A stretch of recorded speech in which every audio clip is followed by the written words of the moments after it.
They told me he was just here to shadow me. I remember the exact wording. A little cross-training, Harris had said, fake smiling like it was casual. Succession planning, Nadia. You've been running solo too long. Time to build some redundancy. Succession planning? I hadn't taken a vacation in 5 years, not a single sick day. I once managed routing for a disrupted Pacific lane from a hospital bed with an IV in my arm. Redundancy? My ass. My name's Nadia. I'm 43, live in Jersey City, and I've been the lead logistics systems analyst at Ventrax Global Shipping for 11 years. I don't just know the back end of our freight architecture, I built half of it. So when Harris introduced Cam, all bright eyes and gelled hair, I knew exactly what was going on. This is Cam, Harris had said, arms slung around the kid's shoulder like a coach unveiling the star quarterback. Just graduated from Carnegie Mellon. Supply chain tech major. Real sharp. Cam reached out and shook my hand too hard. I've read your API white paper on load balancing. Genius stuff. Which one? I asked. The main one, he stammered, face flushing. Strike one. They gave him a badge. Not a visitor badge, a full employee one with swipe access to system zones I hadn't approved. Then Harris told me to give Cam visibility into the routing matrix, just for observation, of course. That morning, Cam followed me into the control floor like a puppy on energy drinks. So these are your core dashboards? That's real-time data throughput, right? He said, pointing to the left monitor. Amazing. I mean, it's wild how you still use dual verification logic instead of machine learning filtration. He talked like he'd memorized buzzwords off a Gartner blog. Every 10 seconds, he was narrating his own thoughts like a podcast host. So I'm just going to take some screenshots to build my workflow notes. Succession means documenting, right? Shadowing means watching, I said. Oh, right, totally. Observing, not interfering. Learning from the master. I didn't laugh. I just turned back to my console. By noon, I'd already caught him plugging a USB drive into one of the training terminals. When I asked what he was copying, he grinned and said, "Oh, just templates for future simulations. You know, for when I do your job someday." He said it like a joke. It didn't land. That afternoon, Harris dropped by unannounced. Didn't knock, didn't call, just appeared by my desk, fake chuckling. "So, has Cam gotten access to your workflow engine yet? Might be good to walk him through the manual overrides. You know, for continuity." I just looked at him. "I mean, not full access," Harris added quickly, raising his hands. "Just enough so he can learn the ropes. No secrets between teammates, right?" "Sure, teammates." Cam waved from his station, still grinning. I turned back to my screen and started logging everything. Every file Cam touched, every corner Harris pushed toward. Redundancy, huh? They thought I wouldn't notice the setup. They were wrong. The restaurant was trying too hard. All bronze latticework and imported lanterns. The kind of place that called itself authentic because it played oud music through hidden ceiling speakers. Harris strutted in like he owned the place, adjusting his blazer cuffs and greeting the hostess like she should already know his name.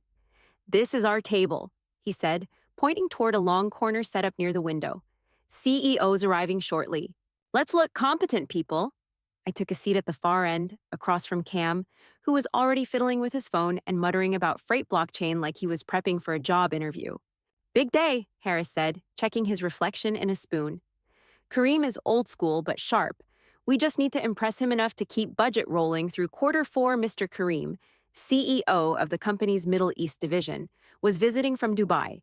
Fluent in 4 languages, ran lean operations across 7 port cities, and had been rumored to clean house with one memo when someone crossed a compliance line.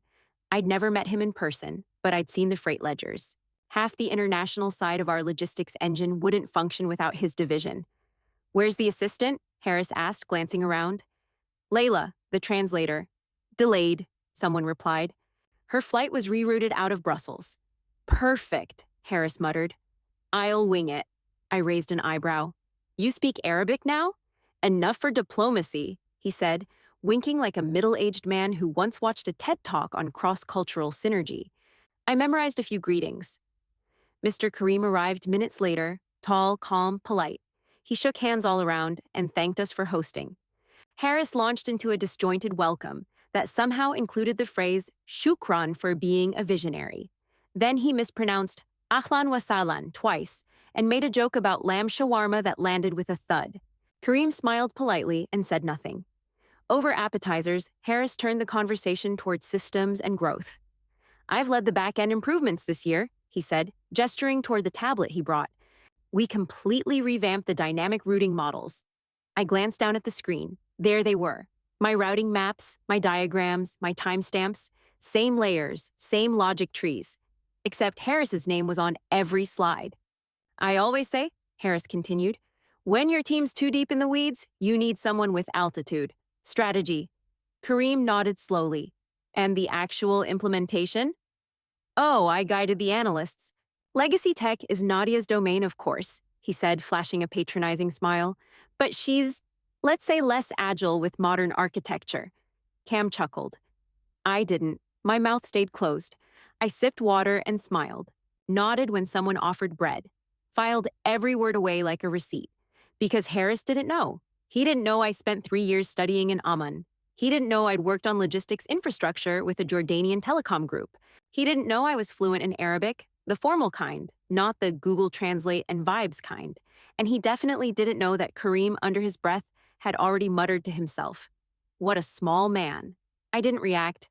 I didn't need to. I just memorized the exact phrasing, word for word. And then quietly, I started planning. I spent Saturday the way most people wouldn't. Wrist deep in system logs and stale coffee, eyes dry from parsing SQL outputs on a second monitor.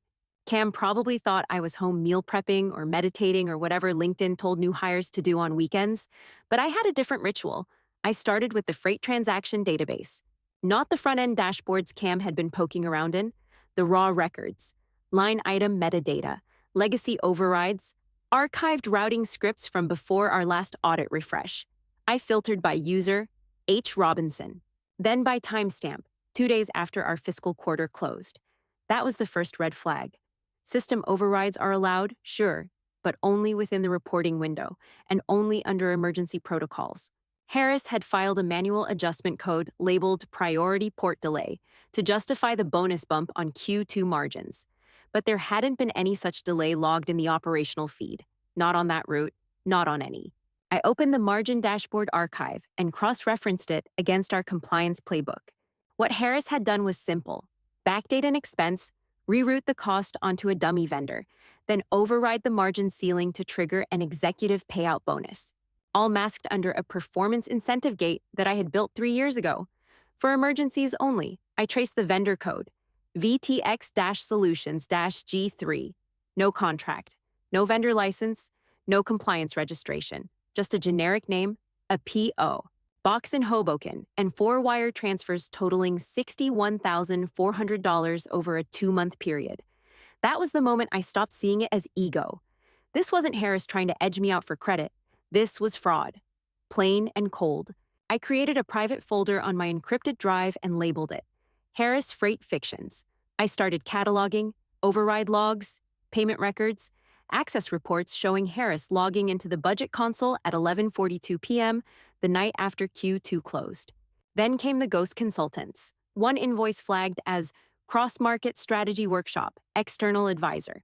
No advisor name, just $18,750, approved manually, by Harris. Meanwhile, back in the office on Monday, Cam was asking questions like, do you think machine learning could eventually replace the zone pivot model entirely? As he copied my legacy scripts into a folder named Cam Nadia Final Draft, he thought he was being clever. Like I couldn't see the clipboard tracking in the system logs. I played along. I let him hover. Interesting idea, I'd say. Make sure you save a backup. Some of that code's tricky. He never once asked why my file directory had a decoy folder labeled Legacy Working V2. He just kept pasting into his training document and narrating his thoughts out loud like it was helping me. While he learned how to duplicate, I was learning how to expose. And Harris, he kept showing up unannounced, smiling too wide, asking if Cam had full export permissions yet. I said yes. What I didn't say? Everything Cam touched was being mirrored to a hidden log. Every file, every access point, every mistake. And Harris had just walked into the wrong storm. By Monday night, I had the files sorted into clean categories: overrides, dummy vendors, ghost consultants, and unauthorized budget movements. The folder was neat. Too neat. What I needed was leverage. Someone above Harris, but outside his little North American echo chamber. I thought of Layla, the assistant who barely spoke at the lunch, who kept checking her phone and had said all of 10 words to anyone. But I remembered her file when she joined. Not just language credentials, she had a dual master's in data governance and logistics compliance. And more importantly, her direct reporting line wasn't through Harris. It was to Kareem, the CEO himself. I pulled up the global org chart, found her Dubai extension, then traced her old internal mail route. It led me to a private corporate relay with an encrypted inbox. I hesitated for a second, then switched my keyboard to Arabic. Hello, I apologize for the inconvenience. I have information regarding serious irregularities in shipping and financial records. I request a brief private call, just for an initial review. Nadia, I sent it. 4 hours later, I got a reply. Just 2 words, Ana Estamir. I'm listening. We scheduled a secure video call for the next morning. I wore a black hoodie and kept the background blurred. When the screen lit up, Layla appeared exactly as I remembered. Calm, precise, unbothered. I spoke first. Formal Arabic, controlled tone, no names. I've uncovered manipulation in our systems. Files altered after quarter close. Vendor records manufactured. Compliance procedures skipped. I showed her snippets, redacted logs, timestamp comparisons, wire transfers to shell accounts. Layla didn't blink. Can you show metadata with origin IPs? I pulled up a screen. Can you isolate internal approvals that occurred after system lockdowns? Click, scroll. I showed her a batch dated Saturday at 2:13 a.m., manually overridden with an unregistered admin token. She made a note. Where did these vendor numbers route? I traced one. To an entity called VTX-Solutions-G3. No legal listing. No tax ID. Her eyes flicked. Still no emotion. Just method. Do you have any involvement with the systems used in international routing? I built them, I said. The architecture you use in Dubai, the layered tier pivoting model, that was me. Her gaze lifted. Finally.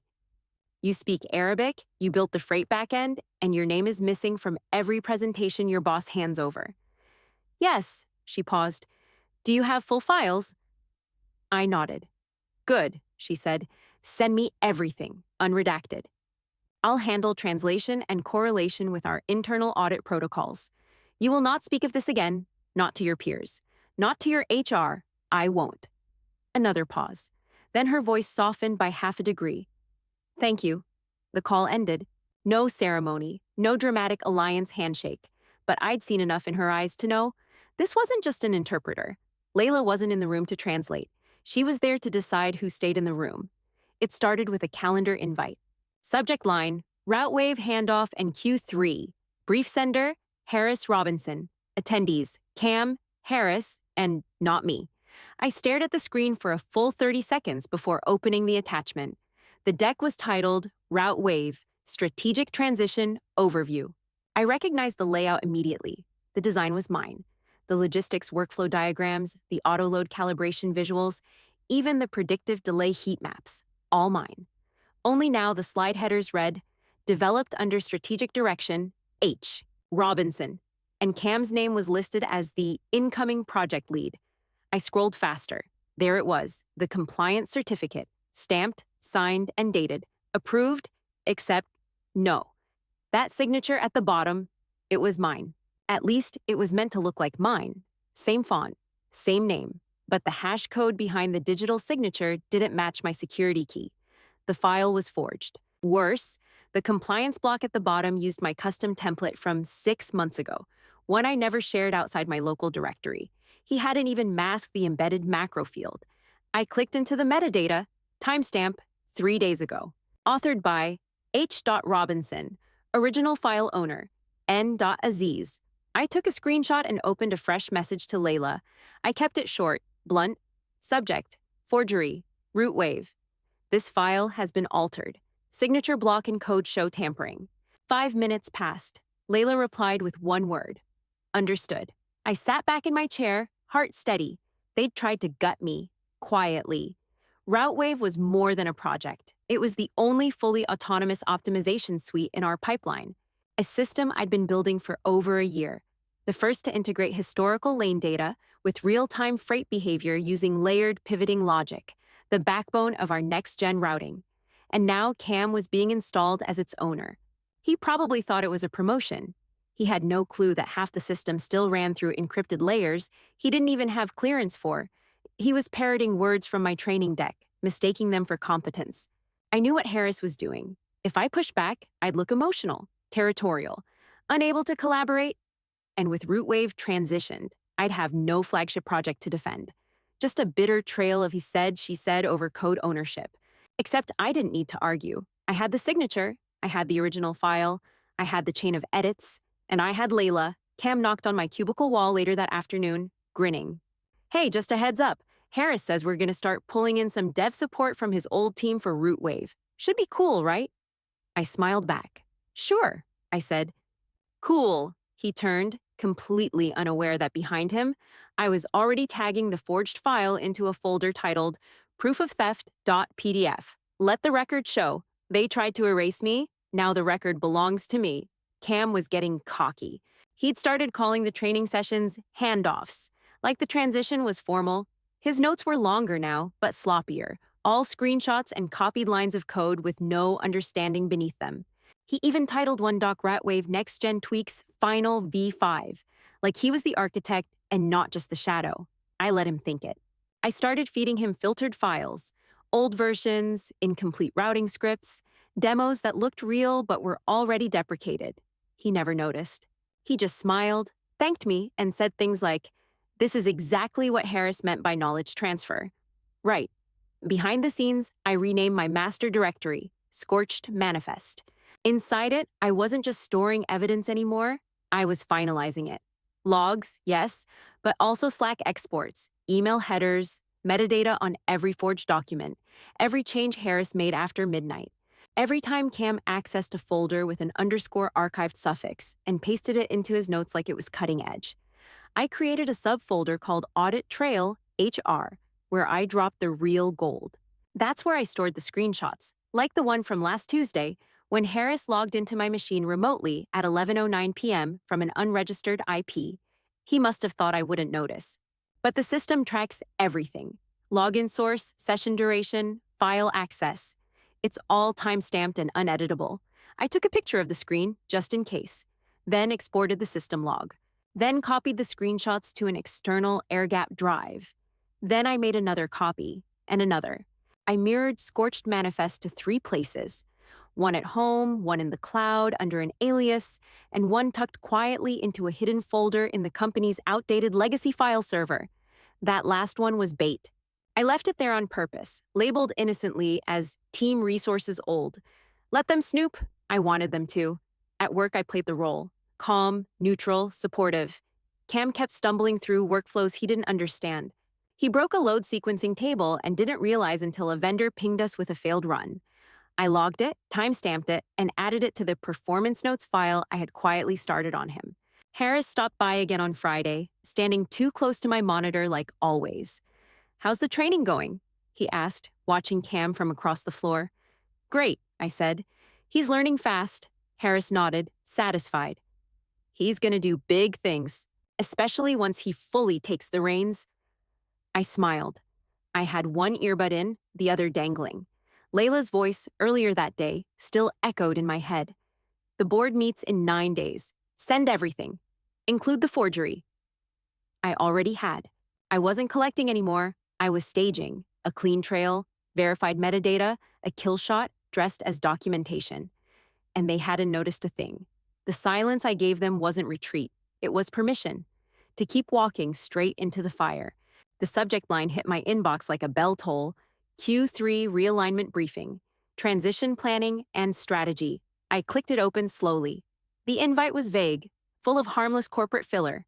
Evolving team structures, forward-thinking collaboration, a bulleted list of transition considerations buried halfway down. My name was listed under item 5, right between vendor reallocation and non-critical personnel.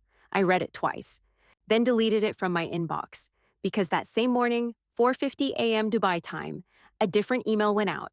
Not from Harris and not from me, but directly from Layla's secure relay address. Subject line: for internal action, verified compliance report, NA division. It contained everything: audit logs, metadata spreadsheets, screenshots, Slack message exports, a zipped folder labeled Full Trail, translated, time-stamped, and notarized by Layla herself. She didn't attach a summary. She didn't need to. I had already written the truth, line by line. By the time I arrived at the conference center, the boardroom lights were already on. The long table was set, carafes of water, embossed notepads, and rows of printed dossiers at every chair. I recognized the formatting. Layla had translated the file headers into perfect Arabic and English, dual column layout, color-coded tags, my work. Harris stood at the front of the room, tapping his laptop like a man preparing to unveil a PowerPoint that would change the world. All right, folks, he chirped, trying to control the room. Let's dive in. I want to walk you through our vision for Q4 alignment. He clicked to the first slide, a generic mission statement surrounded by stock photos of cranes and container ships. Then the CEO raised one hand and placed it flat on the table. We're not presenting, he said calmly. The room fell silent. We're investigating. Harris blinked. Sorry, what? The CEO didn't repeat himself. Instead, he turned to his right, where Layla stepped forward and placed a thick navy blue folder in front of him. She moved with the quiet force of someone who didn't need to raise her voice to control a room. We've received a complete audit trail, she said. Translated, time-stamped, verified internally and externally. She opened the folder and rotated it toward the table. This, she said, tapping the top page, is the signature block for RouteWave's compliance document, forged, authored using the original creator's template, with altered credentials and invalid cryptographic keys. I stayed seated, hands folded in my lap. Harris let out a sharp laugh. Oh, come on, this is ridiculous. This is clearly a vendetta. Layla slid a second page forward. This is a vendor contract with no legal registration, signed off under your credentials, backdated. I don't even recognize that document, Harris snapped. Layla turned to the board. Our internal systems do. One of the directors, a woman from Global Finance, narrowed her eyes and flipped to the page in her own copy. She read silently, then looked up. Where's Nadia? She asked.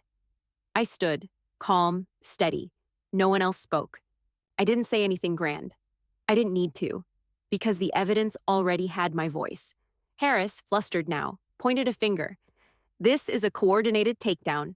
She's been trying to undermine me for months. The CEO turned slightly in his chair. Then we'll let the documents speak. Harris looked down at the sea of printed truth in front of him, black ink that could not be unsaid. And then Layla, still standing, added the final stroke.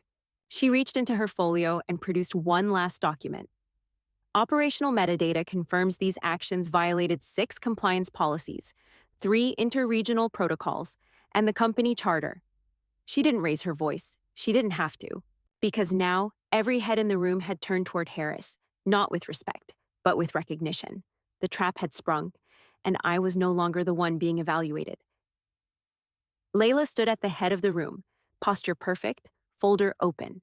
This manager, she began, voice sharp and composed, has knowingly misrepresented financial data, forged internal compliance documents, and issued illegal approvals using restricted override codes.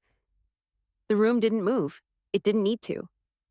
One by one, board members flipped pages in their packets, silent except for the occasional rustle of paper and the scribble of a pen. Harris, still standing near the projector, clutched the clicker like it might save him. His face was pale now. The sweat across his temples wasn't even pretending to hide. Let's all take a breath, he said, attempting a smile that didn't reach his eyes. There's clearly been some confusion here, maybe a difference in interpretation. I can explain every one of those transactions. No need, Layla said. The metadata does that for you. The CEO didn't say a word. He just kept reading. Then Harris did the thing I expected. He turned to me. Of course, he said, sneering. This is all part of a personal crusade, isn't it, Nadia? Let's not pretend you haven't had it out for me ever since we started succession planning. I stood. The chair made the softest noise against the carpet. I didn't raise my voice. I didn't need to. I bowed my head slightly toward the board and said in formal Arabic, عندما حاولت أن تمحوني نسيت شيئا واحدا. أنا أفهم عملك أكثر مما تفهمه أنت. When you tried to erase me, you forgot one thing. I understand your job better than you understand. Your own. Dead silence. Not because they didn't understand, but because they did. One of the regional heads turned toward me, lips parted. Another leaned forward, elbows on the table, eyes wide. And Harris? He blinked like he'd just heard thunder. You speak Arabic? He said, half a whisper. I didn't answer him. The CEO looked up for the first time since the meeting began. He tapped 2 fingers on the edge of the folder and said simply, Layla. She nodded once and handed a sealed document to the nearest staffer. We recommend immediate termination, she said. Effective now. Devices seized, accounts locked. All credentials revoked. That was it. 2 internal security staff entered the room from the hallway without a word. No commotion, no cuffs, just calm, clinical efficiency. Harris opened his mouth to object, then must have seen the look on the CEO's face. He froze. His eyes darted across the table. No one met them. His laptop was closed and slid away. His folder was taken. His badge lifted silently from his jacket pocket and placed in a small padded envelope. And then, without a single word from anyone, Harris walked out. No speech, no handshakes, no fanfare, just the sound of a heavy door closing behind him. I remained standing, hands still folded. I didn't gloat, I didn't smile, because this wasn't revenge, it was a correction. Layla turned toward me one last time. The look in her eyes wasn't congratulation, it was confirmation. A shared understanding between 2 women who had watched men like Harris thrive for too long. The CEO gave a nod. Nothing more, and that was enough. The reckoning was complete. The silence that followed, it wasn't awkward, it was earned. The meeting room emptied slowly, like people weren't sure whether it was really over, but it was. Layla didn't linger. She handed a single printed memo to the CEO, exchanged a quiet word in Arabic I couldn't hear, then turned and left, heels clicking once against the tile. The folder she carried now was slimmer. The cleanup had already begun. I sat back down without being asked. Across the table, a board member flipped to the final page of the packet. Her eyes paused on the chart, then lifted to me. Ms. Aziz, she said, you'll be reporting directly to the CEO's office, effective immediately. No one objected.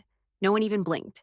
The memo was already making its way across inboxes by the time I stepped into the hallway. Subject: Leadership Realignment. Global Freight Systems, Line 3. Nadia Aziz, Director. Global Freight Systems, effective immediately. No interim. No acting. No soft title. Just mine. The title they never wanted to give me. Because they thought I'd never ask for it. Outside, the sky had turned overcast, but the wind carried the scent of the harbor.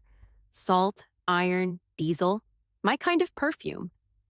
I walked past Harris's office. The door was cracked open, already half stripped. His whiteboard was wiped clean, the monitors dark. A janitor stood nearby, holding a cardboard box marked Tech Return. I didn't look inside. There was nothing I needed from that room. Cam was nowhere to be found. Someone said he'd stepped out for a coffee. He hadn't returned since. I didn't chase him. Whatever Harris promised him, it vanished the moment the signature block was exposed. That's what happens when you build your career by copying files you don't understand. I passed the floor quietly. Nobody stopped me. Nobody congratulated me. That was fine. I didn't need applause. I didn't need credit. What I needed, what I'd earned, was respect. And that finally was no longer up for debate. At the elevator, I paused for a second. The display blinked. The hum of the server room behind me was softer now, like the whole floor was exhaling. The doors opened. I didn't get in. Instead, I walked through the main doors and stepped outside. I crossed the plaza slowly, my badge now upgraded, no more blue stripe. I walked until I could see the water, past the loading bay where the morning shipments still moved like clockwork. Then I stopped, hands in my coat pockets. The breeze hit my face. No bitterness, no gloating. Just breathe. It was over. Not a war. A correction? Not vengeance. Clarity. I stood there for a moment longer, watching the cargo cranes move across the skyline. Silent, efficient, relentless. Then I turned toward the sun and walked forward. No press release. No farewell party. Just one woman. Unshaken, unbothered, undone by nothing, and now unchallenged. My name is Nadia Aziz, Director of Global Freight Systems, and I speak fluent silence.